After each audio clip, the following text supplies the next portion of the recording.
ओम श्री साई राम। सद्गुरु श्री साई बाबा के चरणों में मेरा कोटि कोटि प्रणाम। और आज हम पढ़ रहे हैं अध्याय 18-19।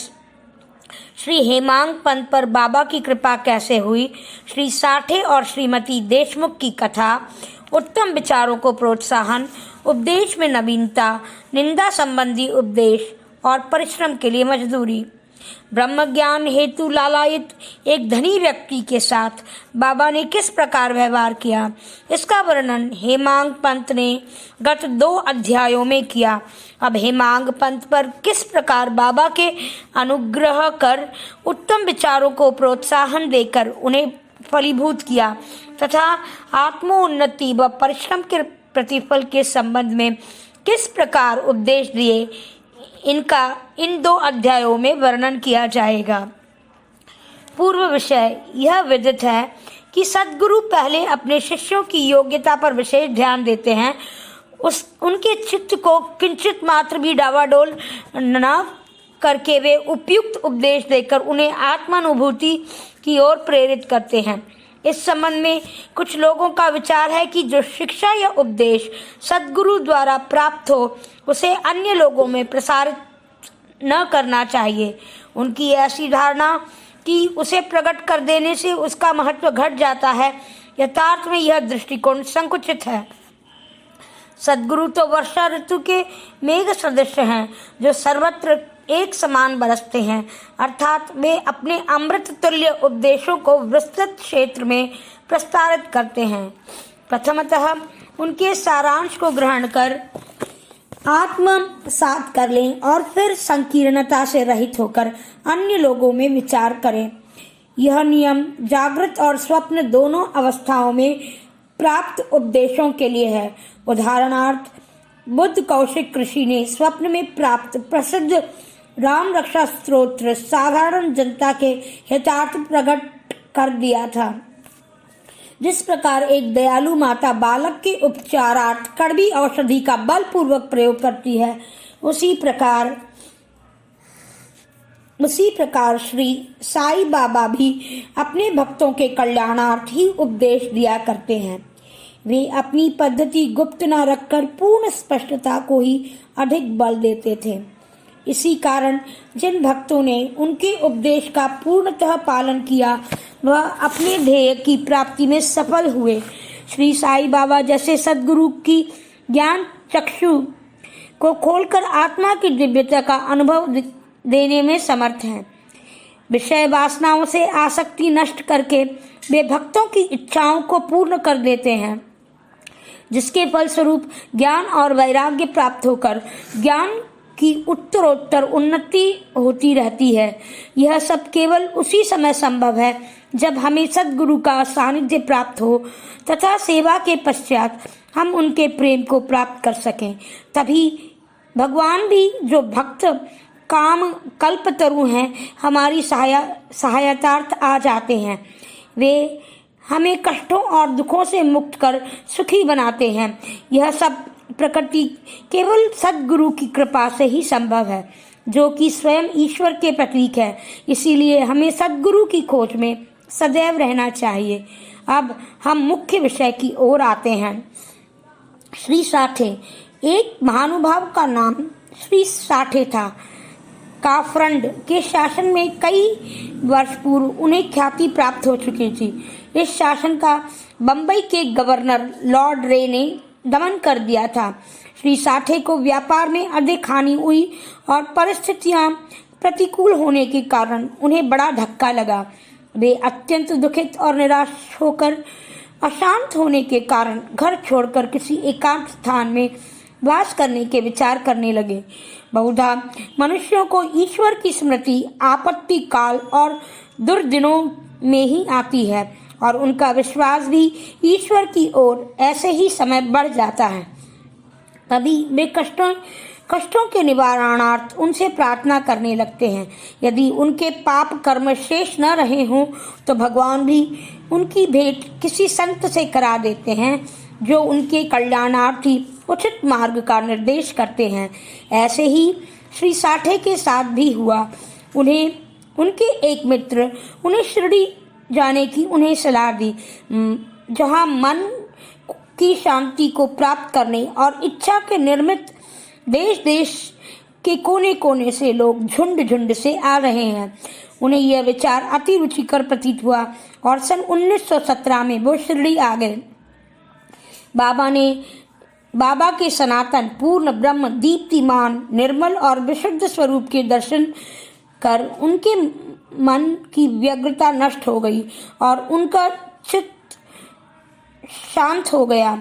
उन्होंने यह सोचा कि गत जन्मों के संचित शुभ कार्यों के फलस्वरूप आज मैं शिरडी साईं बाबा के पवित्र चरणों तक पहुंचने में समर्थ हो सका। श्री साठे दृढ़ संकल्प के व्यक्ति थे, इसीलिए उन्होंने शीघ्र ही गुरु चरित्र का पारायण प्रारंभ कर दिया। जब तक एक सप्ताह ही में ही चरित्र की प्रथम आवृत्ति समाप्त कर ली।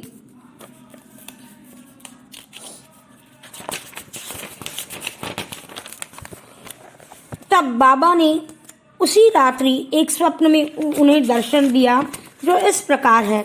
बाबा अपने हाथ में चरित्र पुस्तक लिए थे और श्री साठे को कोई विषय समझा रहे थे। तभी श्री साठे सम्मुख बैठकर ध्यान पूर्वक श्रवण कर रहे थे। जब उनकी निद्रा भंग हुई तो उन्होंने स्वप्न को स्मरण करके वे बहुत खुश हुए। उन्होंने यह विचार किया कि यह बाबा की उन पर अत्यंत कृपा है और इस प्रकार अचेतना अवस्था में पड़े हुए को जागृत करके उन्होंने गुरु चरित्र का अमृतपान करने का अवसर दिया है। उन्होंने यह स्वप्न भी श्री काके साहेब दीक्षित को सुनाया और श्री साईं बाबा के पास प्रार्थना करने को कहा। और इसका यथार्थ में क्या अर्थ है? क्या एक सप्ताह का पारायण ही मेरे लिए पर्याप्त है, अतः उसे मैं पुनः प्रारंभ करूं? श्री काका साहेब दीक्षित ने उचित अवसर पाकर बाबा से पूछा कि हे देव, इस दृष्टांत से आपने श्री साठे को क्या उपदेश दिया है? क्या वे पारायण सप्ताह स्थगित कर दें? वे एक सरल हृदय भक्त हैं, इसीलिए उनकी मनोकामना आप पूर्ण कर दें। हे देव, कृपा कर उन्हें इस स्वप्न का यथार्थ अर्थ भी समझा दें। तभी बाबा बोले उन्हें गुरु चरित्र का एक सप्ताह और पारायण करना उचित है। यदि वे ध्यान पूर्वक पाठ करेंगे तो उनका चित्त शुद्ध हो जाएगा और इसमें उनका कल्याण होगा। ईश्वर भी प्रसन्न होकर उन्हें भव बंधन से मुक्त कर देंगे। इस अवसर पर श्री हेमांग पंत भी वहां उपस्थित थे और बाबा के चरण कमलों की सेवा कर रहे थे। बाबा के प्रवचन सुनकर उन्हें यह विचार आया कि साठे को केवल एक सप्ताह के पारायण में ही मनोवांछित फल की प्राप्ति हो गई, जबकि मैं गत 40 वर्षों से गुरु चरित्र का पारायण कर रहा हूँ, जिसका परिणाम अब तक ना निकला। उनको केवल 7 दिनों में ही शिरडी में निवास सफल हो गया और मेरा गत 7 वर्ष का 1990 से 1917 सहवास का क्या अर्थ हुआ? चातक पक्षी के समान मैं सदा ही कृपाघन की राह देखता रहा हूँ। मेरे ऊपर अमृत वर्षण करें। वे कब मुझे अपने उपदेश देने की कृपा करेंगे? ऐसा विचार उनके मस्तिष्क में आया था कि बाबा को सब ज्ञात हो गया। ऐसा भक्तों ने सदैव ही अनुभव किया है। हेमांग पंत को ऐसा विचार जानकर बाबा ने तुरंत आज्ञा दी कि आप श्यामा के यहाँ जाओ और कुछ समय उनसे वार्तालाप कर 15 रुपए की दक्षिणा ले आओ। बाबा को दया आ गई थी, इसी कारण उन्होंने ऐसी आज्ञा दी। उनकी अवज्ञा करने का साहस किसे था? श्री हेमांग पंत शीघ्र श्यामा के घर पहुंचे। इस समय श्यामा स्नान कर धोती पहन रहे थे। उन्होंने बाहर आकर हेमांग पंत से पूछा कि आप कैसे हैं? जान पड़ता है कि आप मस्जिद से ही आ रहे हैं, तथा आप ऐसे व्यथित और उदास क्यों हैं? आप अकेले ही क्यों आए? आइए, बैठिए और थोड़ा विश्राम करिए, जब तक पूजा आदि से भी निवृत्त हो जाऊं। जब तक आप कृपा करके पान आदि लें। इसके पश्चात हम और आप सुखपूर्वक वार्तालाप करेंगे। ऐसा कहकर वे भीतर चले गए। दालान में बैठे बैठे हेमांग पंत की दृष्टि अचानक खिड़की पर रखी नाथ भगवत पर पड़ी। नाथ भगवत श्री एकनाथ द्वारा महाभागवत के 11वें स्कंध से ली गई है और ये मराठी भाषा की एक टीका है। श्री साईं बाबा के अनुसार श्री बाबू साहेब जोग, श्री एका साहेब दीक्षित शिरडी में नित्य भगवत गीता का मराठी टीका सहित, जिसका नाम भावार्थ दीपिका या ज्ञानेश्वरी है, कृष्ण और भक्त अर्जुन संवाद, नाथ भगवत श्री कृष्ण उद्धव संवाद और एक नाथ का महान ग्रंथ भावार्थ रामायण का पठन किया करते थे। उनको उपयुक्त भागवत तथा प्रमुख ग्रंथों का श्रवण करने को कहते थे, जिन्हें सुनने पर भक्तों को अपने प्रश्नों का पूर्णतया संतोषप्रद उत्तर प्राप्त हो जाते थे। श्री हेमांग पंत भी नित्य प्रति नाथ भगवत के कुछ अंशों का पाठ किया करते थे। आज प्रातः ही मस्जिद जाते समय कुछ भक्तों के सत्संग के कारण उन्होंने अपना नित्य नियमानुसार पाठ अधूरा छोड़ दिया। उन्होंने जैसे ही वह ग्रंथ खोला तो अपने अपूर्ण भाग का पृष्ठ सामने देखकर उनको आश्चर्य हुआ। उन्होंने सोचा कि बाबा ने इस कारण मुझे भेजा है ताकि मैं अपने शेष पाठ को पूरा कर लूं। उन्होंने शेष अंश का पाठ प्रारंभ कर दिया। पाठ पूरा होते ही श्यामा भी बाहर आ गए। उन दोनों में वार्तालाप होने लगा। हेमांग पंत ने कहा कि बाबा का एक संदेश लेकर आपके पास आया हूँ। उन्होंने मुझे आपसे 15 रुपये दक्षिणा लाने तथा थोड़ी देर वार्तालाप कर आपको साथ लेकर मस्जिद आने की आज्ञा दी। श्यामा आश्चर्य से बोले, मेरे पास तो एक फूटी कौड़ी भी नहीं है, इसलिए आप रुपयों के बदले दक्षिणा में मेरा 15 नमस्कार ही ले लो। तब हेमांग पंत ने कहा कि ठीक है, मुझे आपके 15 नमस्कार स्वीकार हैं। आइए अब हम कुछ वार्तालाप कर लें और कृपा कर बाबा की कुछ लीलाएं मुझे सुनाएं जिससे पाप नष्ट हो। श्यामा बोले, तो कुछ देर बैठो। इस ईश्वर बाबा की लीला अद्भुत है। कहाँ मैं एक अशिक्षित देहाती, कहाँ आप विद्वान। यहाँ आने के पश्चात आप बाबा की अनेक लीलाएं स्वयं देख चुके हैं, जिनका अब मैं आपके समक्ष कैसे वर्णन कर सकता हूँ। अच्छा, यह पान सुपारी लो, तब तक मैं कपड़े पहन लूँ। थोड़ी देर में श्यामा बाहर आए। फिर उन दोनों के इस प्रकार वार्तालाप होने लगा। श्यामा बोले, यह परमेश्वर बाबा की लीलाएं अगाध हैं, जिसका कोई पार नहीं है। वे तो लीलाएं से अलिप्त होकर सदैव विनोद किया करते हैं। इसे हम अज्ञानी जीव क्या समझ सकेंगे। बाबा स्वयं ही क्यों नहीं कहते, आप सरीखे विद्वान मुझ जैसे मूर्ख के पास क्यों भेजा है। उनकी यह कार्य प्रणाली की कल्पना मेरे कल्पना से परे है। मैं इस विषय में केवल इतना ही कह सकता हूँ कि वह लौकिक नहीं है। इस भूमिका के साथ ही श्यामा ने कहा कि आप मुझे एक कथा की स्मृति हो आई है, जिसे मैं व्यक्तिगत रूप से जानता हूँ। जैसे भक्त की निष्ठा और भाव होता है, बाबा भी उसी प्रकार उनकी सहायता करते हैं। कभी कभी तो बाबा भक्त की कठिन परीक्षा लेकर उसे उपदेश दिया करते हैं। उपदेश सुनकर साठे के गुरु चरित्र पारायण की घटना का तत्काल ही स्मरण कर हेमांग पंत को रोमांच हो आया। उन्होंने सोचा, कदाचित बाबा ने मेरे चित्त की चंचलता नष्ट करने के लिए मुझे यहाँ भेजा है। फिर भी वे अपने विचार न प्रकट कर श्यामा की कथा को ध्यानपूर्वक सुनने लगे। उन सब पर कथाओं का सार केवल यही था कि वह अपने भक्तों के प्रति बाबा के मन में कितनी दया और स्नेह है। इन कथाओं को श्रवण कर हेमांग पंत को आंतरिक उल्लास का अनुभव होने लगा।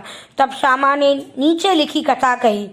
श्रीमती राधाबाई देशमुख। एक समय एक वृद्धा श्रीमती राधाबाई, जो शाघाबा देश मुख की माँ थी। बाबा की कीर्ति सुनकर संगमेर के लोगों के साथ शिरडी आई। बाबा के श्री दर्शन कर उन्हें अत्यंत प्रसन्नता हुई। श्री बाबा के चरणों में उनकी अटल श्रद्धा थी, इसीलिए उन्होंने यह निश्चय किया कि जैसे भी बाबा को अपना गुरु बना ले, उनसे उपदेश ग्रहण कर लिया जाए। आमरण अनशन का दृढ़ निश्चय कर अपने विश्राम गृह में आकर उन्होंने अन्न जल त्याग दिया और 3 दिन व्यतीत हो गए। मैं इस विद्या की अग्नि परीक्षा से बिल्कुल भयभीत हो गया और बाबा से प्रार्थना करने लगा, देवा, आपने अब तक क्या करना आरंभ कर दिया है? कितने लोगों को आप आकर्षित किया करते हैं। आप इस वृद्ध महिला से पूर्ण परिचित हैं जो हठपूर्वक आप पर अवलंबित है। यदि आपने कृपा दृष्टि कर उसे उपदेश ना दिया और दुर्भाग्यवश उसे कुछ हो गया तो लोग व्यर्थ ही आपको दोषी ठहराएंगे और कहेंगे कि बाबा का उपदेश प्राप्त न होने के कारण उसकी मृत्यु हो गई। इसीलिए अब दया कर उसे आशीष और उपदेश दीजिए। वृद्धा का ऐसा दृढ़ निश्चय देखकर बाबा ने उसे अपने पास बुलाया और मधुर उपदेश देकर उसकी मनोवृत्ति परिवर्तित कर कहा कि हे माता, क्यों व्यर्थ में तुम इतनी यातना सहकर मृत्यु का आलिंगन करना चाहती हो? तुम मेरी माँ और मैं तुम्हारा बेटा, तुम मुझ पर दया करो और मैं कहूँ उससे ध्यानपूर्वक सुनो। मैं स्वयं की कथा तुमसे कहता हूँ। यदि तुम उससे ध्यानपूर्वक श्रवण करोगी तो तुम्हें अवश्य परम शांति प्राप्त होगी। मेरे एक गुरु जो बड़े सिद्ध पुरुष थे, मुझ पर बड़े दयालु थे। दीर्घ काल तक मैं उनकी सेवा करता रहा, फिर भी उन्होंने मेरे कानों में कोई मंत्र न फूका। मैं उनसे कभी अलग होना नहीं चाहता था। मेरी प्रबल उत्कंठता थी कि मैं उनकी सेवा कर जिस प्रकार भी संभव हो मंत्र प्राप्त करूं, परंतु उनकी रीति तो न्यारी ही थी। उन्होंने पहले मेरा मुंडन कर दिया और पैसे दक्षिणा में मांगे तो मैंने तुरंत ही दे दिए। यदि तुम प्रश्न करो कि जब मेरे गुरु जब पूर्ण निष्काम थे तो उन्होंने मुझसे पैसे क्यों मांगे और फिर उन्हें विरक्त भी कैसे कहा जा सकता है, इसका उत्तर केवल यह है कि वे कंचन को ठुकराया करते थे क्योंकि उसकी स्वप्न में भी आवश्यकता न थी। उन 2 पैसों का अर्थ था, पहला दृढ़ निष्ठा और दूसरा धैर्य। जब ये दोनों वस्तुएं उन्हें अर्पित कर दें तो वे अत्यंत प्रसन्न हुए। 12 वर्ष उनके श्री चरणों की सेवा में मैंने व्यतीत कर दिए। उन्होंने ही मेरा भरण पोषण किया, अतः मुझे भोजन और वस्त्रों का कोई अभाव नहीं था। वे प्रेम की मूर्ति थे, अथवा यूं कहे कि प्रेम के साक्षात अवतार थे। मैं उनका वर्णन ही कर सकता हूँ क्योंकि उनका तो मुझ पर अधिक स्नेह था और उनके समान कोई बिरला ही गुरु होगा। जब मैं उनकी ओर निहारता तो मुझे ऐसा प्रतीत होता कि वे गंभीर मुद्रा में ध्यान मग्न हैं। तब हम दोनों आनंदित हो जाते थे। 8 प्रहर में एक टक उनके ही श्रीमुख को निहारता रहता था। मैं भूख और प्यास की सुध-बुध खो बैठा था। उनके दर्शन के बिना मैं अशांत हो उठता था। गुरु की सेवा की चिंता के अतिरिक्त मेरे लिए कोई चिंतनीय विशेष या पदार्थ वहाँ नहीं थे। मुझे तो सदैव उन्हीं का ध्यान रहता था। मेरा मन उन चरण कमलों में लीन हो गया था। यह हुई 1 पैसे की दक्षिणा, धैर्य दूसरा पैसा। मैं धैर्य पूर्वक बहुत काल से प्रतीक्षा कर गुरु सेवा करता रहा। यदि धैर्य तुम्हें भी भवसागर पार उतार देगा, धैर्य ही मनुष्य में मनुष्यत्व है। धैर्य धारण करने से समस्त पाप और मोह नष्ट होकर उनके हर प्रकार के संकट दूर होते हैं तथा भय जाता रहता है। इस प्रकार तुम्हें भी अपने ध्येय की प्राप्ति हो जाती है। धैर्य तो गुणों की खान व उत्तम विचारों की जननी है। निष्ठा और धैर्य दो जुड़वा बहनों के समान हैं, जिस पर परस्पर प्रगाढ़ और प्रेम है। मेरे गुरु मुझे किसी वस्तु की आकांक्षा न रखते थे। उन्होंने कभी मेरी उपेक्षा ना की, वरन सदैव मेरी रक्षा करते थे। यद्यपि मैं सदैव उनकी चरणों के समीप ही रहता था, फिर भी कभी किन्हीं अन्य स्थानों पर यदि मैं चला जाता तो मेरे प्रेम में कभी कमी नहीं हुई। वे सदा मुझ पर कृपा दृष्टि रखते थे। जिस प्रकार कछुई प्रेम दृष्टि से अपने बच्चों का पालन करती है, चाहे उसके समीप हो या नदी के उस पार, सो हे माँ, मेरे गुरु ने तो मुझे कोई मंत्र नहीं सिखाया, तब तुम्हारे कानों में मैं कैसे मंत्र फूंक दूं।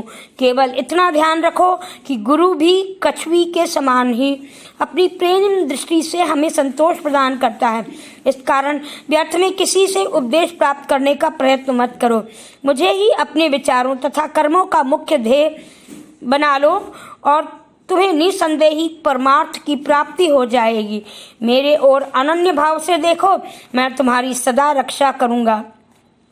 इस मस्जिद में बैठकर मैं सत्य ही बोलूँगा। किन्हीं साधनाओं या शास्त्रों के अध्ययन की आवश्यकता नहीं, वरन केवल गुरु में विश्वास ही पर्याप्त है। पूर्ण विश्वास रखो कि गुरु ही करता है और वह धन्य है जो गुरु की महानता से परिचित हो।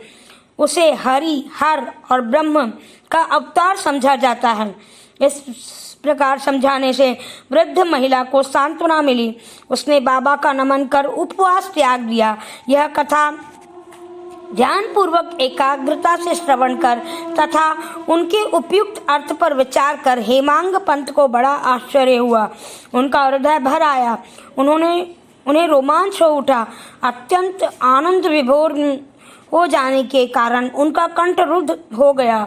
वे मुख से एक शब्द भी ना बोल सके। उनकी ऐसी स्थिति देख श्यामा ने पूछा, आप ऐसे स्तब्ध क्यों हो गए? बात क्या है? बाबा की तो इस प्रकार की लीलाएं अगणित है, जिसका मैं किस मुख से वर्णन करूं। ठीक उसी समय मस्जिद में घंटा नाद होने लगा कि मध्याह्न पूजन तथा आरती के आरंभ का द्योतक था। तब श्यामा और हेमांग पंत भी शीघ्र मस्जिद की ओर चले।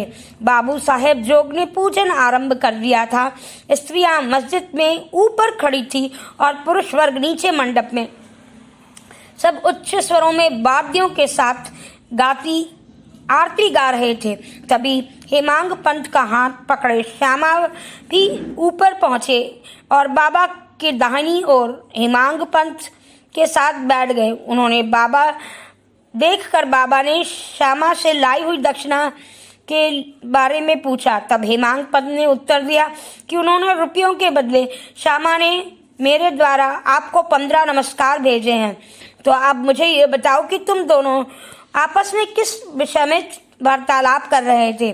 तब घंटे, ढोल और सामूहिक गान की ध्वनि की चिंता न करते हुए हेमांग पंत उत्कंठा पूर्वक उन्हें यह वार्तालाप सुनाने लगे। बाबा भी सुनने को अति उत्सुक थे, इसीलिए वे तकिया छोड़कर थोड़ा आगे झुक गए। हेमांग पंत ने कहा कि वार्ता अति सुखदायी थी। विशेषकर उस वृद्ध महिला की कथा तो ऐसी अद्भुत थी कि जिसे श्रवण कर मुझे तुरंत ही विचार आया कि आपकी लीलाएं अगाध है और इस कथा की ओट में आपने मुझे यह विशेष कृपा की थी। तब बाबा ने कहा, वह तो आश्चर्यपूर्ण है। अब मेरी तुम पर कृपा कैसे हुई, इसका पूर्ण वर्णन करो। कुछ समय पूर्व सुना वार्तालाप जो उनके हृदय पटल पर अंकित हो चुका था, वह उन्होंने बाबा को सुना दिया। वार्तालाप सुनकर बाबा अति प्रसन्न हो गए। क्या कथा प्रभावित होकर उसका अर्थ यह तुम्हारी समझ में आ गया? तब हेमांग पंत ने उत्तर दिया, हाँ बाबा, आया तो है। उससे मेरे चित्त की चंचलता नष्ट हो गई।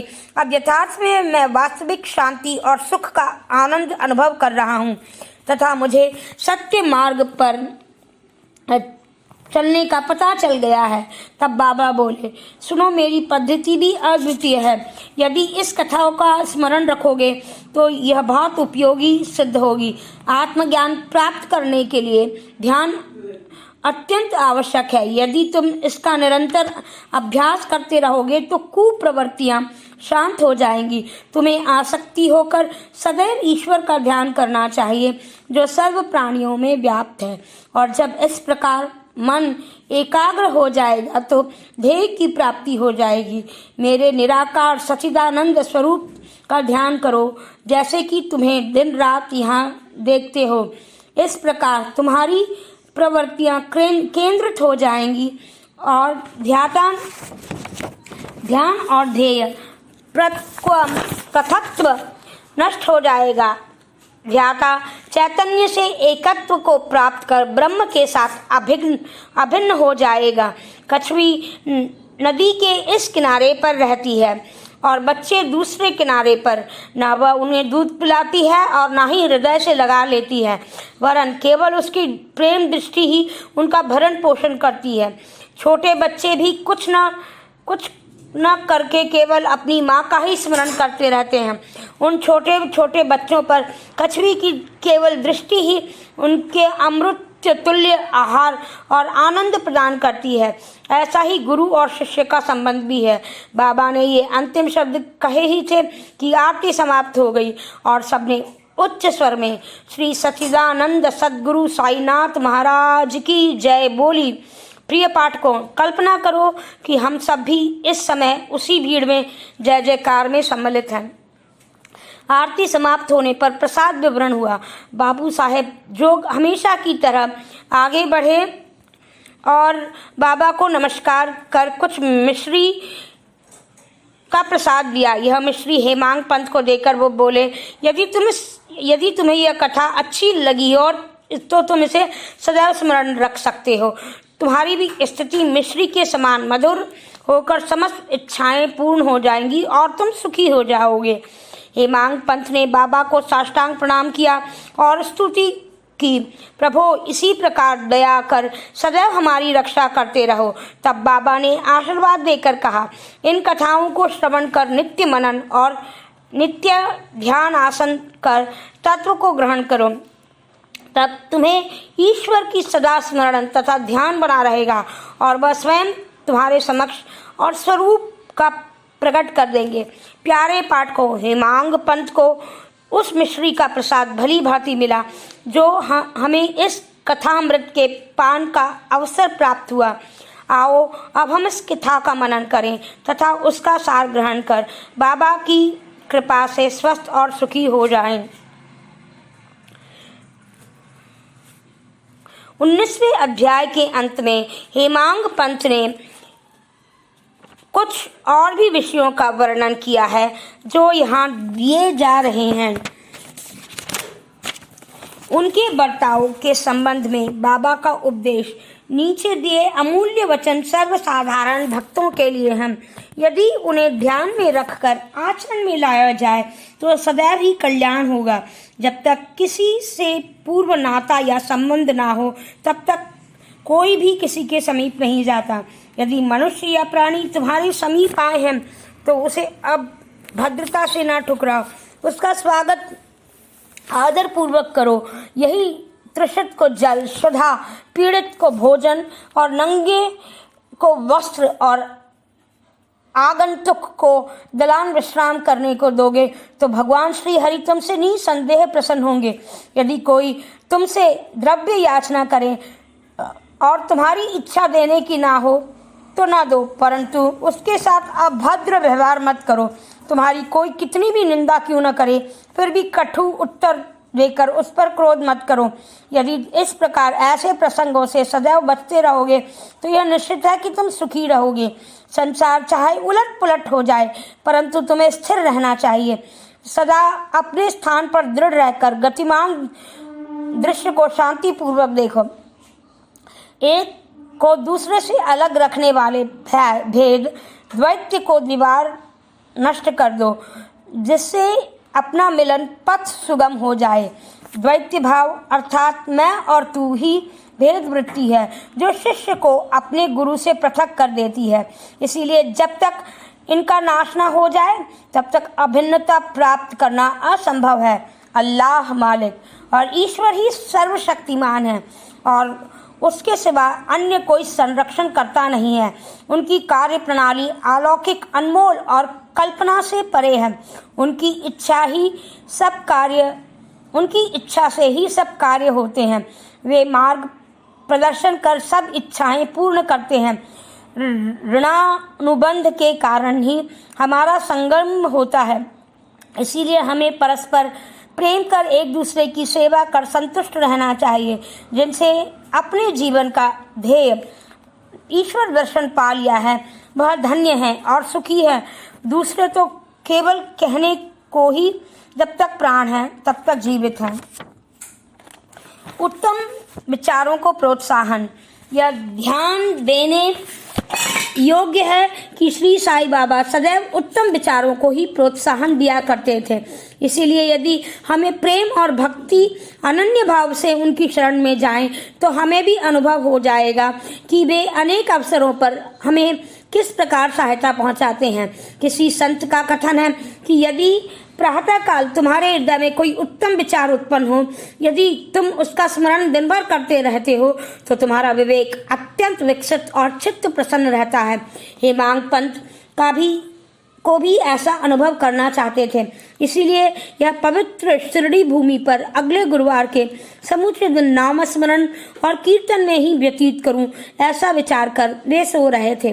दूसरे दिन प्रातः काल उठने पर सहज ही राम नाम का स्मरण हो आया, जिससे वे प्रसन्न और नित्य कर्म समाप्त कर कुछ पुष्प लेकर बाबा के दर्शन को गए।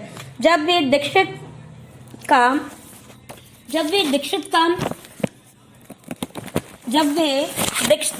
का पाड़ा पार कर बूटी बाड़े के समीप जा रहे थे, तब उन्हें एक मधुर भजन की ध्वनि सुनाई दी जो मस्जिद की ओर से आ रही थी। सुनाई पड़ी। एक नाथ का यह भजन औरंगाबाद कर मधुर लय बाबा के समक्ष गा रहे थे। गुरु बाबा अंजन पायो मैंने भाई, राम बिना कुछ मानत नाही। अंदर रामा बाहर रामा, सपन में देखत सीताराम। जागत रामा सोबत रामा, जहाँ देखे वही पूर्णन कामा। एक जनार्दनी अनुभव नौका, जहाँ देखे वही राम सरीखा। भजन अनेकों हैं, परंतु विशेषकर यह भजन औरंगाबाद कर ने क्यों चुना? क्या ये बाबा द्वारा संयोजित विचित्र अनुरूपता नहीं है? और क्या हेमांग पंत ने पिछले दिन अखंड राम नाम स्मरण के संकल्प को प्रोत्साहन देना नहीं था? सभी संतों का इस संबंध में एक ही मत है कि राम नाम के जाप को प्रभावकारी तथा भक्तों की इच्छा पूर्ति के लिए, सभी कष्टों से छुटकारा पाने के लिए एक अमोघ उपाय बताते हैं। निंदा संबंधी उपदेश के लिए किसी भी विशेष समय या स्थान की प्रतीक्षा न कर बाबा यथा योग्य समय पर ही स्वतंत्रता पूर्वक उपदेश दिया करते थे। एक बार भक्त ने बाबा की अनुपस्थिति में दूसरे लोगों के सम्मुख किसी को अशब्द कहे गुणों की उपेक्षा कर उन्होंने अपने भाई की दोषारोपण में इतने बुरे कटु वाक्यों का उपयोग किया कि सुनने वाले भी उसके प्रति घृणा होने लगी।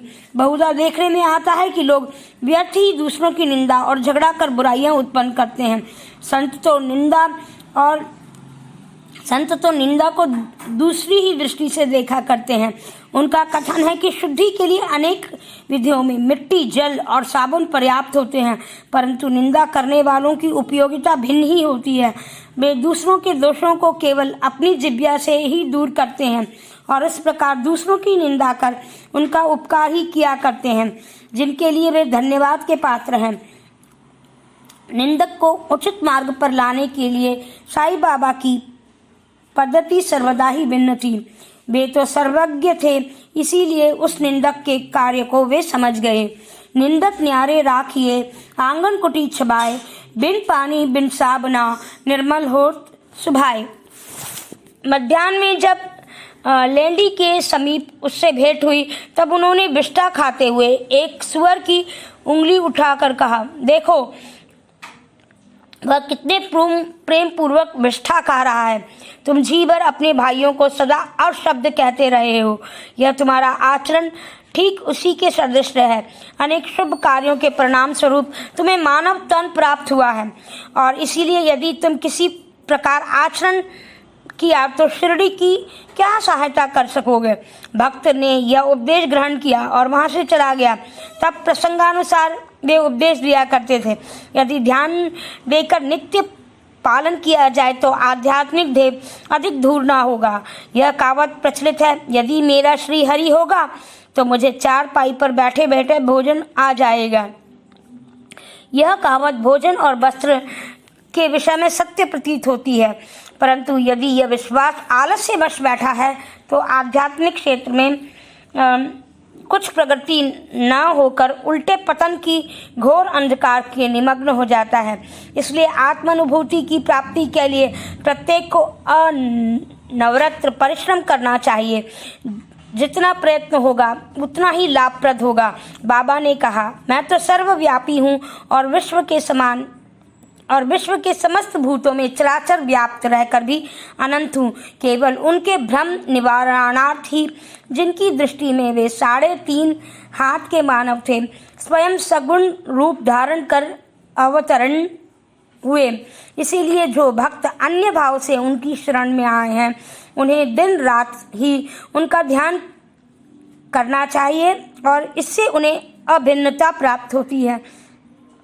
जिस प्रकार की माधुर्य और मिश्री, लहर और समुद्र, नेत और कांति में अभिन्नता हुआ करती है, जो आगमन के चक्र से मुक्त होना चाहे वे शांत और स्थिर होकर धार्मिक जीवन व्यतीत करें। दुखदायी कटु शब्दों के प्रयोग में से किसी को दुखित ना कर सदैव उत्तम कार्यों में लगे रहें और अपने कर्तव्य को पूर्ण करते रहें। जो पूर्ण विश्वास से उनकी लीलाओं का श्रवण करता है और उसे निस्संदेही आत्मानुभूति की प्राप्ति होती है। उन्हें अनेक नामों का जाप कर अपनी शरण में आने को कहा। बाबा ने उन्हें भी अपनी लीलाएं श्रवण और मनन करने का परामर्श दिया। किसी को भगवत लीलाओं का श्रवण, किसी को भगवत पाद पूजन को और किसी को आराध्य रामायण व ज्ञानेश्वरी व धार्मिक ग्रंथों का पठन एवं ध्यान करने को कहा। अनेक को चरणों के समीप रखकर बहुतों को खंडोबा के मंदिर में भेजा। अनेकों को विष्णु सहस्रनाम का जाप करने व छांदोग्य उपनिषद तथा गीता का अध्ययन करने को कहा। उनके उपदेशों की कोई सीमा न थी। उन्होंने किन्हीं को प्रत्यक्ष और बहुतों को स्वप्न में दृष्टांत दिए। एक बार वे एक मदिरा सेवी के स्वप्न में प्रकट होकर उसकी छाती पर चढ़ गए और उसने मद्यपान त्यागने की शपथ खाई। तभी उसे छोड़ा। किसी किसी को मंत्र जैसे गुरु ब्रह्मा आदि का अर्थ स्वप्न में समझाया। कुछ हटियों को हठ योग छोड़ने का निर्देश देकर चुपचाप बैठ धैर्य रखने को कहा। उनके सुगम पथ तथा विधि का वर्णन ही असंभव है। साधारण संसारिक व्यवहारों में उन्होंने अपने आचरण द्वारा ऐसे अनेक उदाहरण प्रस्तुत किए, जिनमें से यहाँ नीचे दिए गए हैं। परिश्रम के लिए मजदूरी। एक दिन बाबा ने राधा कृष्ण माई के घर के समीप आकर एक सीढ़ी लाने को कहा। तब एक भक्त सीढ़ी लेकर आया और उनके बताए अनुसार वामन गोचकर के घर पर उसे लगाया। वे उसके घर पर चढ़ गए और राधा कृष्ण माई के छप्पर पर से होकर दूसरी छोर चले गए। इसका अर्थ किसी को समझ में नहीं आया। राधा कृष्ण माई इस समय ज्वर से कांप रही थी, इसीलिए हो सकता है कि उनका ज्वर दूर करने के लिए ही उन्होंने ऐसा किया। नीचे उतरने के पश्चात शीघ्र ही उन्होंने सीढ़ी लाने के लिए 2 रुपए पारिश्रमिक स्वरूप दिए। तब एक ने साहस कर पूछा, इतने अधिक पैसा देना क्या व्यर्थ है? उन्होंने कहा कि किसी से बिना परिश्रम का मूल्य चुकाए कार्य न कराना चाहिए। कार्य करने वाले को उसके श्रम का शीघ्र निपटारा कर उदार हृदय से मजदूरी देनी चाहिए। श्री गुरु साई नाथ समर्पण अस्तु। गुरु ब्रह्मा गुरु विष्णु गुरु देवो महेश्वरा गुरु साक्षात् परब्रह्मा तस्मै श्री गुरुवे नमः। ओम शांति शांति शांति।